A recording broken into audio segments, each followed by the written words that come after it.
The North Carolina coast is preparing for high winds and surf.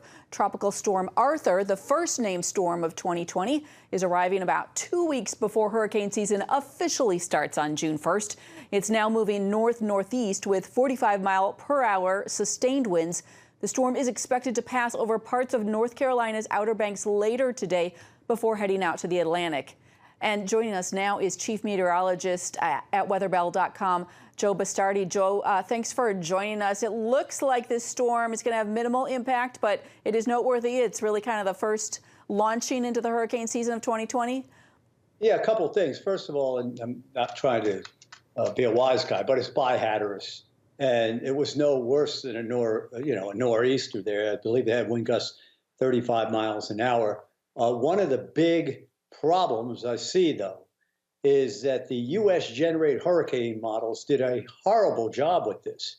And, the European-generated model beat it 3 days away, beat hurricane models. They're supposed to be honed in on the track. Now, you say, well, why is that a problem, Joe? Because, well, we have minor storm, but suppose we have a bigger storm developing in close, and that is the crux of the Weather Bell forecast. We put this out March 10th, said it was going to be a high-impact season, said the closest parallel in the last 5-6 years was 2017, and you're seeing a lot of the other forecasts that come out. Colorado State, for instance, Penn State with Dr. Michael Mann, and the big kahuna is coming out, NOAA, I believe, in a couple of days.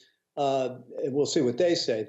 They're mimicking what we put out early in the season. Now, we have methodology that we've been using here to try to give people a jump on such things.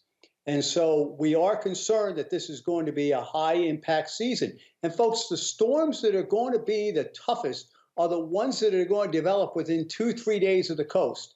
If you've looked over the last 30-40 years in this modern day age of global warming, for whatever's causing it, we notice that the big storms that come all the way across tend to weaken as they come to the coast. But it's the Michaels and the Harveys that are the real problem. By the way, in May of 1951, we had Hurricane Abel. And up until they reanalyzed it, that was a Category 3 hurricane. Now it's a Category 2 hurricane, which I don't understand what new information came in that, oh, we're going to change it from a 3 to a 2. But that's the strongest May hurricane on record. Here's another interesting fact. Yeah, I'm going to break in for just a minute. When you talk about a high-impact season this year, what are we looking at exactly? Well, like I said, a lot of storms that are going to be trying to threaten the United States, and the big danger is storms that develop relatively late. Those are the ones that are the real problems. And now we go back to the computer modeling. The toughest thing for a model to see is the embryonic stage of the storm and then the evolution of the storm after that, okay? When it's a big, powerful storm, the models do a great job, and it's basically just let's follow the models.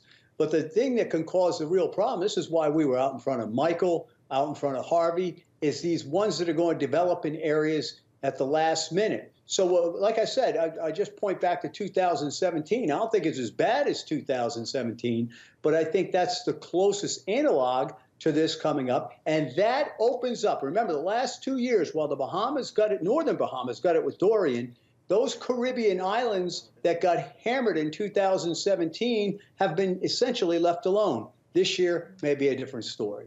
All right. Well, we will definitely be keeping an eye on this, Joe. Thanks for your insights. Thanks for having me.